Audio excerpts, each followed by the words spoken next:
As a former teacher, I don't believe that you have to sacrifice your purpose in order to get paid. If anybody deserves to be a millionaire, it's an educator. I'm Dr. Erica Jordan Thomas, and you're listening to 7-Figure Educator. There are many different buckets of the 1%, right?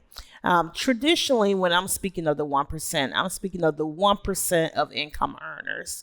And so the 1% of income earners are earners whose income that they bring home, like that is taxable on their tax return, exceeds $504,000 annually. So believe it or not, say the number again, because I'm still processing. $504,000 annually. $504,000 annually. So believe it or not, many of you in this room, that's an achievable goal. That's an achievable goal. And then how many people do you know that already earn that? They already earn that. And they don't know what we're talking about. And therefore, they're not doing what they need to do to properly protect it, to keep it, to pass it on. And that's how you lose it. And that's by design. Dr. EJT spent this entire weekend talking about oppression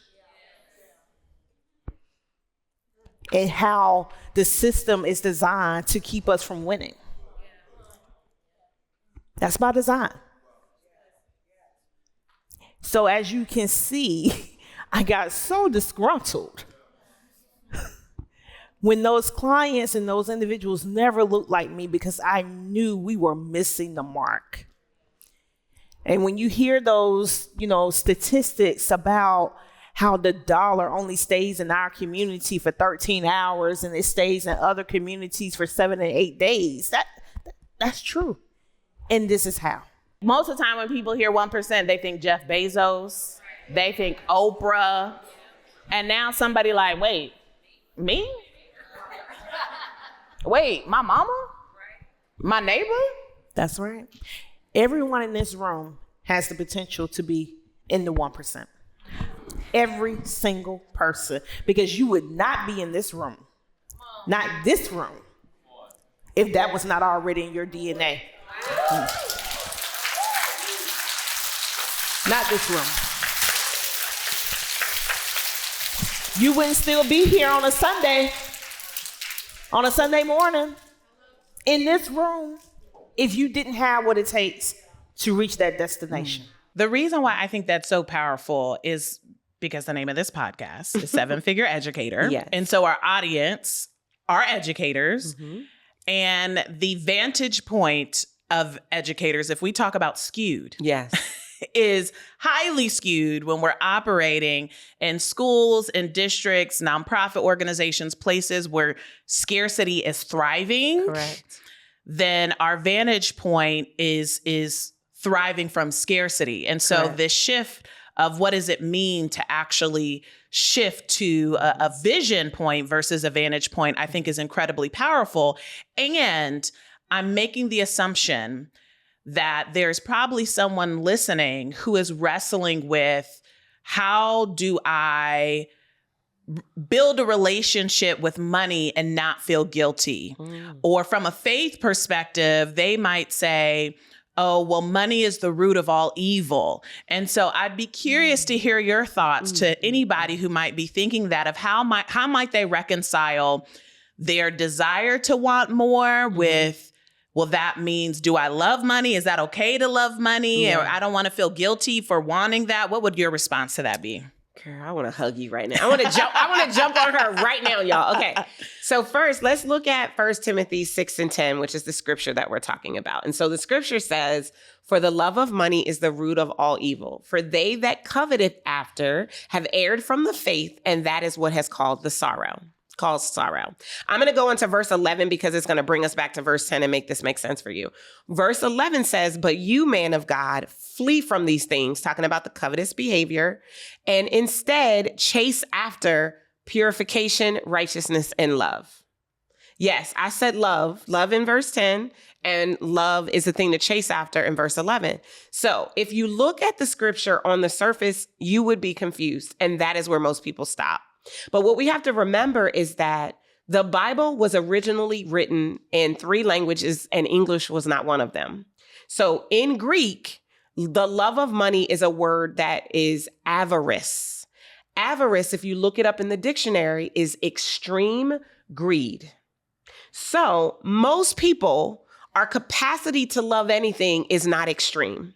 So the scripture is not even talking to us. So let me give you a little bit of context of what's happening. So Timothy is going to be a new pastor of a church, and Paul is guiding him. He is mentoring him in this process. And Timothy is worried and concerned about what to do with the rich people. And so Timothy is laying it out for him. So in verse 17, Paul tells Timothy, you will encounter some rich people. And when you do, this is what I want you to tell them. Number 1, tell them to not be arrogant and to not put their faith in their money, but instead to put their faith in their God. And tell them that with their money, they should do good and give to others. So what we actually get, if we're willing to read further than the scripture that's often misquoted, is that we get a recipe of how having money, which God desires for us, that's why he talks about money 2,300 times in the Bible, because it's a lesser thing. It is something that we make a big deal, but God makes a non-big deal. And until we learn how to normalize and understand what money is, he cannot make us the master over what he really wants to give us. So that points me to the parable of the talents. And you know the parable. Master's going away, leaves 3 servants with 3 different denominations of money. 1 5, 1 2 or 3, and 1 1. The one who got 5 and the one who got 2, they both doubled the money. The one who got 1, afraid of his master, hid the money and didn't reproduce. Well, the way you see money is really about the way you see yourself. And so that 3rd servant didn't see himself as worthy of having the 1 talent. And so he hid it. And then he got banished by the master. What does that tell us? When we get money, money is to be invested and multiplied. And if we, in fear, hide money, that's where that saying, scared money don't make money comes from. If we hide money, then we are actually going to be banished from the things we say we want of God, because we don't understand this very simple construct that is the key to us being able to go to the next level and advance the kingdom. And so, can you love money? Yes, because love is patient and love is kind. We're talking about avarice, which is extreme greed. Even though the words are the same, they are not. And if you are not extremely greedy and arrogant about your money, then that means you are in right standing with it. And as you do good with that money, you will continue to reap the reward.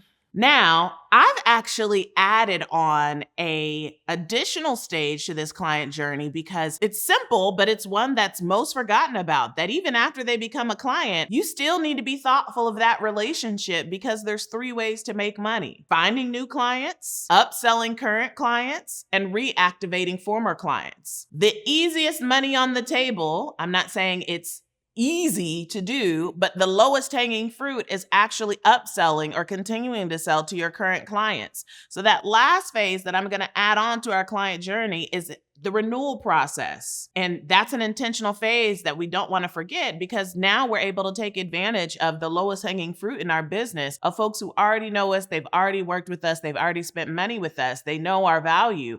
We're taking advantage of the opportunity to continue to support them in the transformation and to get them to convert into an additional offer, or upsell into an offer. Third and final characteristic of the psychology of a millionaire is millionaires value return over price. So what do I mean by that is, if you engage with a millionaire about a particular opportunity, most of the time, the first question that they ask will not be, how much does it cost? Because the reality is I don't know how to put the cost in perspective if I actually don't understand the value. Because cost is just a number, right? And if something cost me $1,000, well, I don't know whether or not that's a benefit to me unless I understand the value. Is the value $1,000? Is the value $10,000? Is the value $100,000, right? Because if the value is $10,000, then I'm interested, right? Because if I put in 1,000 and I get back 10,000, then yeah, like that's a deal to me, right? But if I put in 1,000 and I get back 500, I'm not interested in that.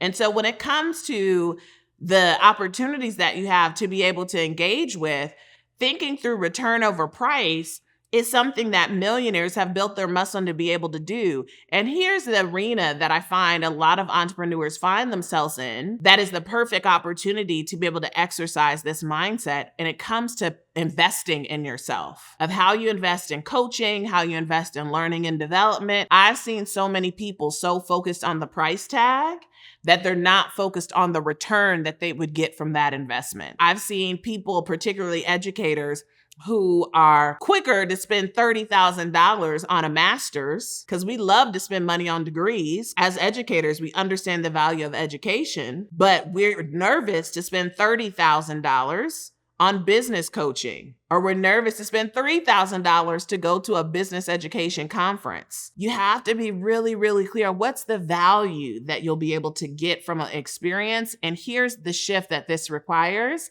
Because when you're focused on just the price, you're focused on the short term. When you're focused on the return, you're focused on the long term. You're playing the long game of, if I invest $20,000 in coaching and this positions me to make another 6 figures, it might take me 6 to 12 months to make the 6 figures. But to me, that's a worthy investment, because I'm not only going to make my money back, but I'm going to 5x my money.